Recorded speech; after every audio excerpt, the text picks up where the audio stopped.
pray tonight for everyone in this room, that no matter where they are in life, that they'll know you're there and trust you to keep on holding them. We know that you've gotten us this far and won't let us go. I pray especially for those of us graduating tonight, Lord, that you would give us the assurance we need and the strength to press on toward you. Thank you for all the amazing opportunities you've given us. We love you, Lord. Amen. Good evening, everyone. I can speak for all of us in saying we truly appreciate all of you. Looking up here at the 13 of us, it is apparent that we are all very different. For some reason, God decided to bring each of us here to graduate together. A few of us have been here since elementary school, others only in the last few years. Regardless of when our paths first led us here, we've been impacting each other's lives since the moment we first walked in. And God has used that to make us into the people we are today. McKinnon, for example, has only been with us for the last year and a half, but is now an integral part of our class and the high school, and he received the award for most inspirational in both the sports he participated in. No one knows what God's plans are for their life, but we must remember that he knows what he's doing and does have a plan. Over the next few months, we will see the beginnings of the next part of his plan. The 13 of us are heading out to 8 different states spread from California to New York, 2,766 miles apart. We have chosen schools that range from 460 to over 40,000 students. We are attending 4 state schools, 5 Christian universities, and David, forging his own path, is serving our country in the Army. Only God knows where we'll end up after that. Anna Claire could become a crazy cat lady who marries a millionaire from Texas. Or she could become rich herself when a hilarious book entitled Quotes from Anna Claire's Daily Life is published. Kelly could become an accountant, following in her father's footsteps. Or she could travel back to Nicaragua and continue to show Christ to the people there. Even though we don't know exactly where we'll be, we have the assurance that God is guiding our steps and will provide for us. As we leave tonight, we must keep in mind that we carry not only the reputations of our families, school, and state with us, but we also represent Christ, putting him first, remembering what ICS has taught us, and setting godly goals for ourselves are ways to represent and glorify him in all we do. Between growing up in church, attending a Christian school, and everything else, we've been told many times by many people that we need to put God first, always. This is a very important thing to remember. We have to love him first, obey him first, and not compromise what we know is right according to him for anything or anyone.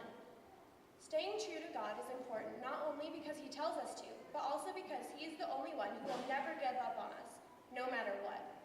Psalm 94, 18 and 19 reads, "When I said my foot is slipping, your unfailing love, Lord, supported me. When anxiety was great within me, your consolation brought me joy."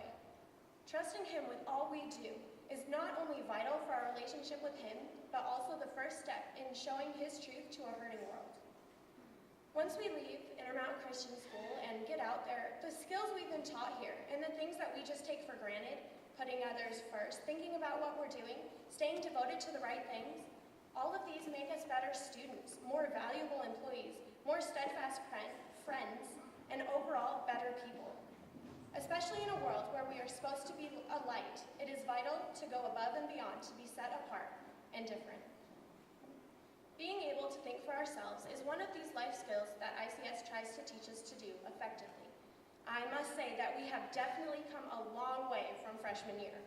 Each day in class, regardless of the subject, we'd be challenged to explain what we thought and why we thought it.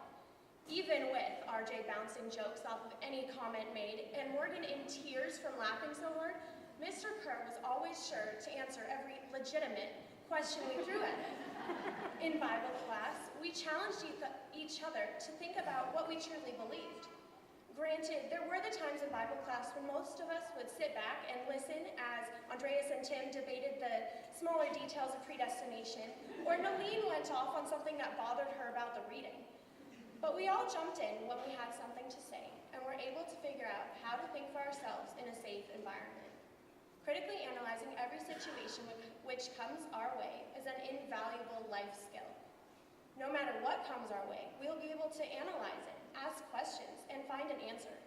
In this way, we are able to give a reason for what we believe, as we are commanded in 1 Peter 3:15, because we know how we got to the answer. This doesn't in any way mean that we know everything or that we're infallible. It means that we are okay saying we don't know sometimes, and we will work hard to find the answer to what we believe, as well as why we believe it. Setting the right goals is important when it comes to staying focused on God and showing the world who He is.